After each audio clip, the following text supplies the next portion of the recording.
going to take you through the functions of the golfer's toolbox real quick. First of all, 48 inches long, protects your clubs when you travel. You can unscrew the end cap here. Inside you have everything that comes in the golfer's toolbox to help you practice. Have at the end of the metal stakes, flathead screwdriver. End of the end cap, 3/4 inch machine screw. Fire it right up, universal size for video cameras. Put it back on, videotape your swing. Everything that you need to practice comes inside the golfer's toolbox. We have 2 metal stakes, help it keep it off the ground. We have 2 alignment rods. We're going to start right here with the metal stakes. Put it right into the end. 2 holes that hold the metal stakes up. You want to take the ruler, have the number spacing towards you. Fire the metal stakes in. Put it right into the ground. We now have it set up for putting plane and for chipping plane. Great thing about the putting plane is, set the shaft against it, let the putter work. Doesn't matter if you're somebody who's a long way away from it, right on top of it. Set up for absolutely perfect putting plane every single time for every person's stroke. The same configuration is set up for chipping plane as well. Take the shaft of the wedge 1 inch off of it. Now you've got chipping plane. Shows you if you're cutting across it, shows you if you're rerouting it. Very simple to do. Great thing about having it set up like this, we take our 2 fiberglass rods. We've got a guide here, very easy. Put the 2 fiberglass rods into the ground.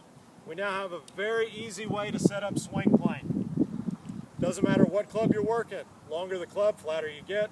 Get in here, you can check lines very easily on this side. You can get this side, you can make swings with it.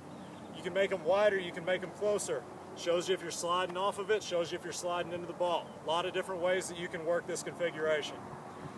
Everything that you see here, putting plane, chipping plane, swing plane, can all be done indoors. Simply take the 2 metal stakes out of the ground, put the 2 fiberglass rods into the holes on the sides. This is not held up by anything, resting against the ground. Again, right back to it. Putter plane indoors, chipping plane indoors.